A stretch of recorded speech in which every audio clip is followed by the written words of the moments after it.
Hey everybody, how's it going? Brezzy43 coming at you with our next video. So, one of the things that I've been wanting to do ever since I started to play Pokemon again here on the Switch is explain a little bit about the competitive side of Pokemon from the very basic beginner level and work my way up. I have a couple of friends here that are learning Pokemon for the first time, and they've played through several games like I have. They're my age, and they've played since Red and Blue when they were kids, but they've played through several games, but they've never really taken that next step into the next level of Pokemon. So I wanted to I've always talked to them about natures and EVs and IVs and competitively trained Pokemon and what all of that means, and it seems to kind of go over everyone's head. So I wanted to do a mini-series. This mini-series is going to start with the basic fundamental things that a competitive Pokemon has and what makes it competitive. And it's going to build up. And eventually, I would love to do a team building stream where I start off from basic scratch and I build a team and I talk about why I choose the moves that I choose, why I choose the Pokemon that I choose, and why I choose the stats that I choose. Now, we'll get to that later, but this series I'm really excited about. I love the analytical side of Pokemon. It's part of the reason why I am so into it. It's one of the things that it shares along with Magic. As if you've watched my previous videos, you know that I come from a Magic the Gathering background. And this analytical side of Pokemon shares a lot of overlap with Magic because there's a lot of decisions in Magic that you do based off mathematics, same as in Pokemon. But a lot of you who are just watching this, who want to know what it means from a beginner standpoint to have a competitive Pokemon, we're going to get to all of that later. I'm going to start off very, very basic here, and I'm just going to talk about the things that make a competitive Pokemon competitive, and I'm going to start with just the very basics today and build into other videos down the line, and eventually start doing more advanced team building stuff and advanced Pokemon mechanics and stats and EV training and all that stuff, right? Now, first, let me say that I am by no means a professional. I have been playing Pokemon for a long time, like I said, and I love this part of the Pokemon side of things. Because I've been playing for so long, and because I enjoy the math side of Pokemon, and I've watched a lot of Pokemon and observed a lot of things mathematically on the side of this game, as well as listen to other players who are better than me talk about this. I wanted to share all of my knowledge in a easy to understand way for a lot of players, because it can be intimidating. There's a lot of things that go into competitive Pokemon. So today, I wanted to start with just the very, very basics and go from there. So first and foremost, I'm going to start here with my Nintendo Switch. So I'm going to go ahead and pull up my Switch. I'm just going to turn it on, and I'm going to jump over to my Switch. We'll give it a second here to boot up. I got my controller. We are going to jump over now. So I've got my camera here, but my other monitor's here, so you might see me kind of jumping back and forth. So I'm in the town of Hammerlock here, and I want to talk about base stats, and I want to talk about natures. Okay, so let's go into your Pokedex, or your Pokemon, your PC box, right? For you guys, it may not look like this, but this is my box one. I've got a variety of Pokemon in here, and if you've ever looked at a Pokemon, let's take Pikachu for example. Let's take this Pikachu that's right here. If you've ever looked at a Pokemon stats and you've seen exactly, let's open the summary page. Actually, it's a little bit easier to do it this way. This is one of the pages in the summary stat. It's the second page of the Pokemon summary, and it gives you a lot of information right off the get-go. Sorry, I had a notification come through. I just muted it. There we go. So it gives you a ton of information about the Pokemon. All Pokemon have 6 stats: an HP, a physical attack, a physical defense, special attack, special defense, and a speed stat. They're all, the base stats of the Pokemon are going to be unique to that specific Pokemon, but all Pikachus have the same base stats. It doesn't matter if it's my Pikachu or your Pikachu, they all have the same base stats, right? More on that later here, but if you also notice on this screen, you get to see the ability. In this case, Pikachu's ability is static. Most of the time, Pokemon have 1 to 2 regular abilities and 1 of what's called a hidden ability.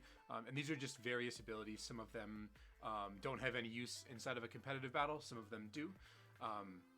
And so in this case, Pikachu's static ability is not too bad. The Pokemon is charged with static electricity, so contact with it may cause paralysis.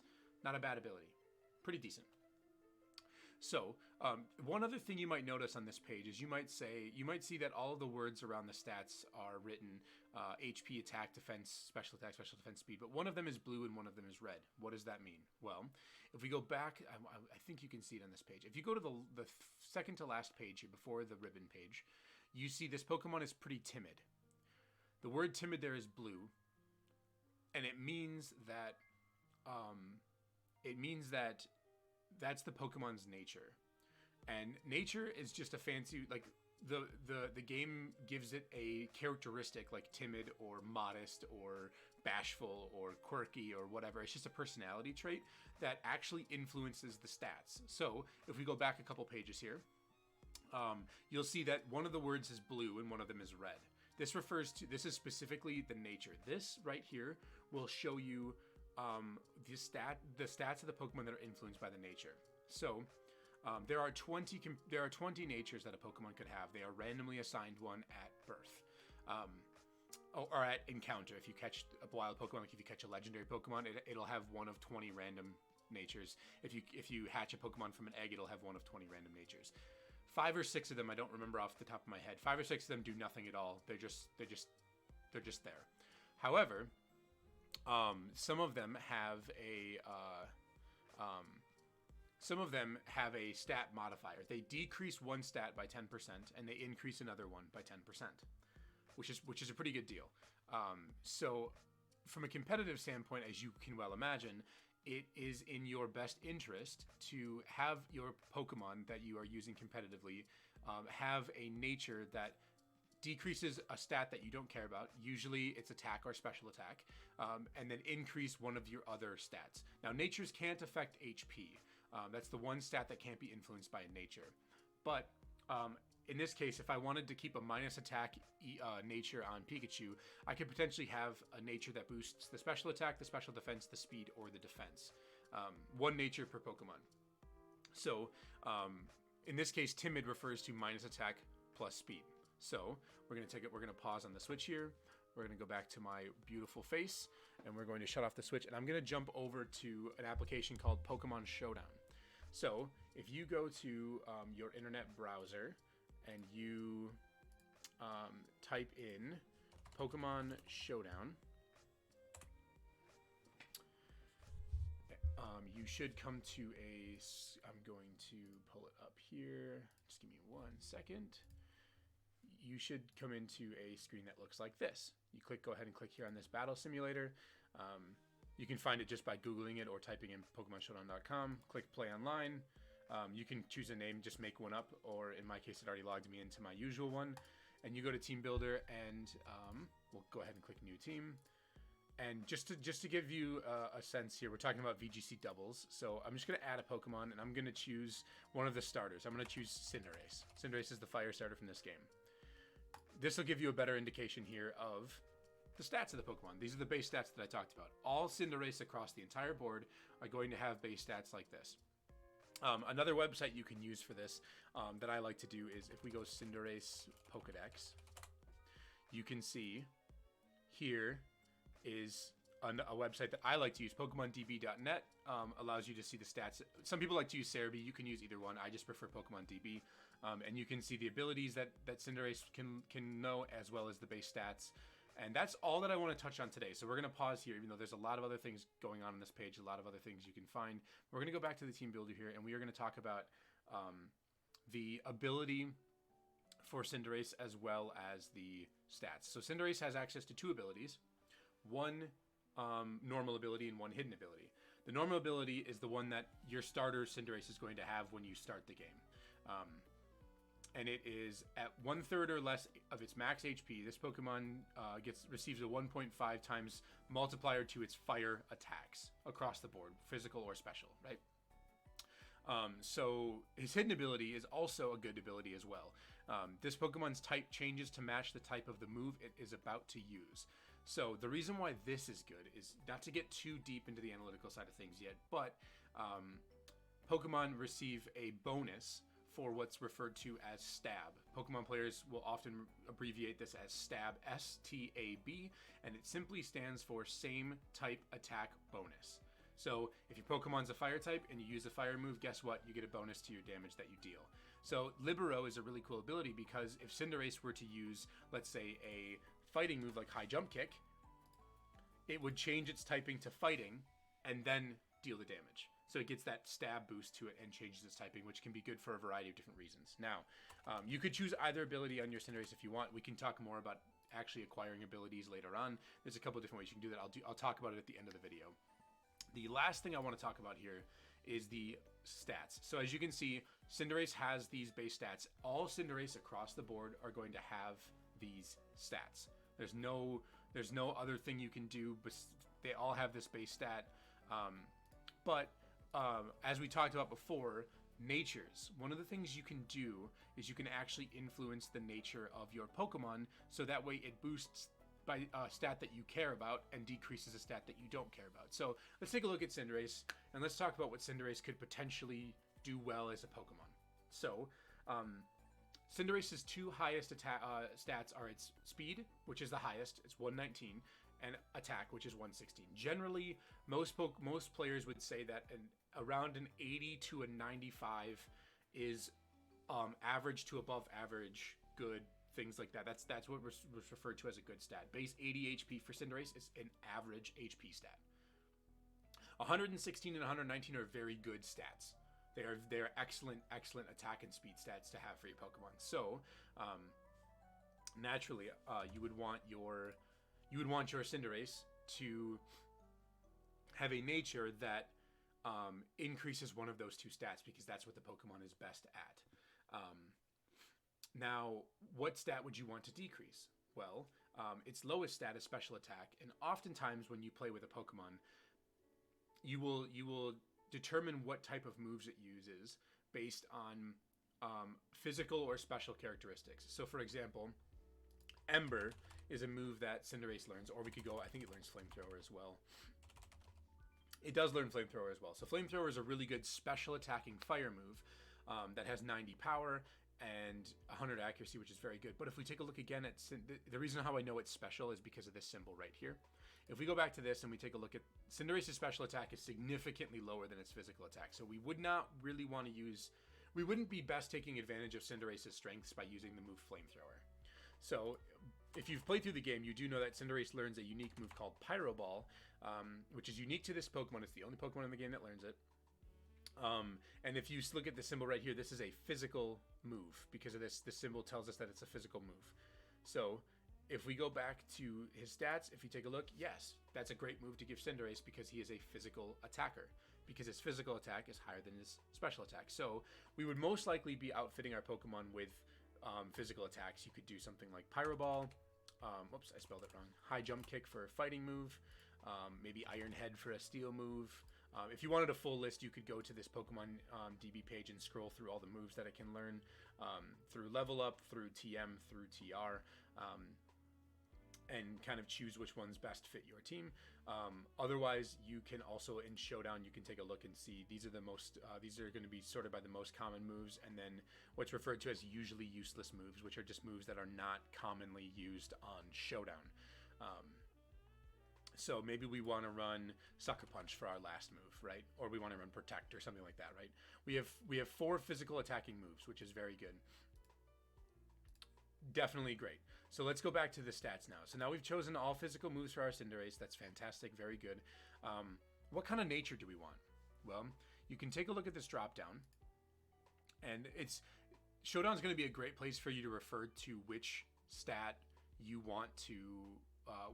What natures do what. I have the vast majority of the very commonly used ones memorized. There's certain ones that I don't know. But for example, I know that for Cinderace, we would likely want to have a Jolly nature or a Adamant nature. Because like I talked about, if we look at Jolly, this minus here indicates a decrease in the special attack stat, and this plus here indicates an increase in the speed stat. So if we take a look at this, this would be an example of a good nature for Cinderace because, as we talked about, Cinderace is a fast physical attacker. So we want to make it either, we want we want our nature to boost either its speed, so it's fast, or its attack, so it hits really hard. Right? That would be an example of a good nature.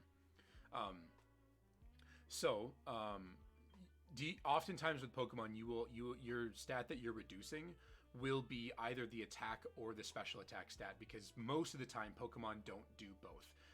You usually choose one of the two types of attacks that you want to give your Pokemon. You don't usually want to run both. There are some exceptions, but we'll talk about that more later. So Cinderace is an example of a Pokemon that may want to use a speed boosting or attack boosting nature. The decision is yours, which one you prefer. Personally, I prefer to increase the speed of my Pokemon like this, because I want to guarantee that my Cinderace is faster than all other Cinderaces that might be used by my opponents. Let's take a look at one more Pokemon just for an example here. Let's talk about the water starter, Inteleon. So Inteleon, if you take a look at his base stats, a fast special attacker. Its two highest stats are special attack and speed. So we would be looking at wanting to have a nature that plays to these strengths. In this case, we don't want our minus to be here. Because we want to boost. We don't want to hinder this stat. We would rather have our Inteleon no special attacking moves. So instead, we would want the minus to be here, and maybe we choose to buff the speed or the special attack. Again, up to you. My personal preference is the speed, so I'm going to go ahead and make it a timid nature, which decreases the attack and increases the speed. And then from there, you can choose the moves. It learns a variety of moves. I would recommend something like Snipe Shot, Air Slash, Ice Beam, and then maybe Dark Pulse. Those are all special moves. They're indicated by this symbol right here. And this nature is going to help to increase Inteleon's speed. If you did want to, you could run Modest Nature, which looks like this. Okay? So, just to recap, natures.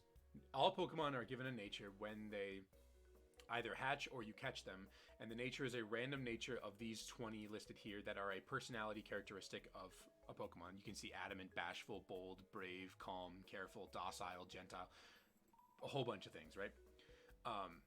They will increase 5 of them. Let's check the count quick. 1, 2, 3, 4, 5. So 5 of them do nothing, as you can tell by this. Bashful, docile, hardy, quirky, and serious don't do anything. They don't buff the stats at all or decrease stats at all. They just, if we click on one, you'll see nothing happens. There's no pluses or minuses that are here. But if we click on relax, you see a decrease in speed and increase in defense. Okay? So going back to we wanted timid. So all Pokemon are assigned one at birth. They influence one of the non-HP stats by increasing it by 10% and decreasing another non-HP stat by 10%. HP is the only stat that cannot be affected by a nature. And generally, a good competitive Pokemon will have a nature that plays to the Pokemon's strengths. So Inteleon and Cinderace are both fast offensive Pokemon. They're going to have a nature that's going to buff their respective attack stat, in the case of Cinderace, attack, or special attack in the case of Inteleon, or they're going to increase their speed. That's generally what you'll see the vast majority of people using. You'll have to experiment with this yourself and figure out which one you prefer. Again, I prefer to have my speed increased because moving first in Pokemon has distinct advantages. So let's jump back over to the Switch because I want to show you how to influence these, because it's really fantastic, actually. This is the last part of this video here is going to talk about the uniqueness that Sword and Shield is. So let's go ahead and jump over to back into our Switch. If you take a look here, Pokemon Sword and Shield is the first Pokemon game that has ever allowed you to interact with your Pokemon's natures after they have been hatched or caught or collected through the use of mints, like breath mints. All the natures have a mint. So if we go to, I'll show you where to go. Once you've completed the game, you can go to the final city in Wyndon, specifically to the Battle Tower. You don't want to go to the actual town of Wyndon because then you just have to take the monorail to the Battle Tower. So instead, just fly right to the Battle Tower. And from here, you'll go into the Battle Tower. And there's a lot of things happening in here. If you haven't been in here yet, I would highly recommend it. But there is an NPC right over here that you can talk to, and she will sell you any of these mints for in exchange for BP. So if you take a look, if you have the necessary BP, which you can collect from battling competitively on the ladder or by battling in the battle tower, and you can buy one of these mints, which will allow you to change the nature of the Pokemon. So if I wanted an adamant mint, let's say, let's go ahead and purchase an adamant mint. We bought an adamant mint. Let's go back into our Pokedex. And let's say we had a Snorlax here. This Snorlax, let's say we wanted it to be adamant instead of brave here that it is. So let's go ahead and grab this Snorlax, put it into our party, and go to our bag, and we'll go to that freshly acquired adamant mint. Use this item on Snorlax. So before we do that, I want to just show what it looks like one more time real quick. You'll go to... If you see the speed is blue and the attack is red, that means that my attack stat is being increased, but my speed stat is being decreased, and it is referred to as a brave nature, which we can see on this page right here. So if we go back in, after we use this adamant mint, we should see that the blue word changes from speed. Speed will no longer be blue, and special attack will be blue instead.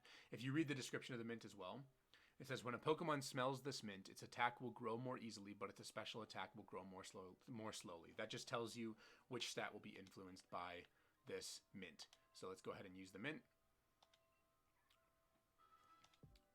Okay, so it's consumed the item. We no longer have it. Let's go back in and take a look at our Snorlax.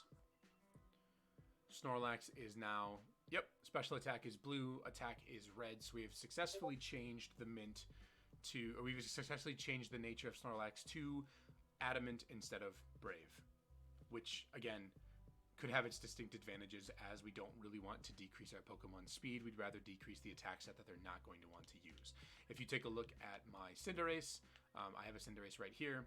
It is Jolly Nature. I have the special attack stat as blue and the speed stat as red. If you take a look at this Tyranitar, for example, Tyranitar, I have the special attack stat as blue and the attack stat as red. If you take a look at this Dragapult is minus special attack plus speed, which is a Jolly Nature as well. If you take a look at this Whimsicott, I have attack is blue, speed is red, so I have a minus attack plus speed. So as you can see from just looking at these Pokemon in here and going over natures, you can get distinct competitive advantages from having your Pokemon with a nature that directly plays to their strengths. Usually you'll be decreasing one of the two attack stats, and you'll be increasing one of the relevant stats. If you have a defensive Pokemon, maybe you want to decrease the attack stat and increase the defense stat. If you have a offensive Pokemon, we already touched on those. Maybe you want to decrease the attack stat and increase the speed stat for a special attack or what have you. There's a lot of room for flexibility on natures, but you can get a distinct advantage in competitive battles if your nature directly plays to your Pokemon's strengths. That's all that I want to say about natures. There's a lot of information out there on competitive Pokemon, and we are just beginning to scratch the surface. I really hope that you all enjoyed this video. I really hope that I was able to give you some more information about natures and how they work. And I would love to get feedback in the comments of anything you liked or didn't like, so I can adjust moving forward. But the next video, I'm going to hope to release either tomorrow or the next day, just kind of talking about the next step in the competitive stats process for Pokemon, which is IVs, and beginning to touch on EVs, which if you've heard of them, they can be a little bit overwhelming, but I'm going to try my best to come up with the best possible guide for you in regards to those. So thank you again so much for watching. I appreciate it. Check me out on Twitch, twitch.tv/Brezzy43. You can also check me out, subscribe to my YouTube channel. I'm going to hopefully be making more content just like this to help you all get your feet wet with some competitive Pokemon and get into this fascinating game. So with that, thank you again. I appreciate all of you. Have a fantastic rest of your day. Goodbye.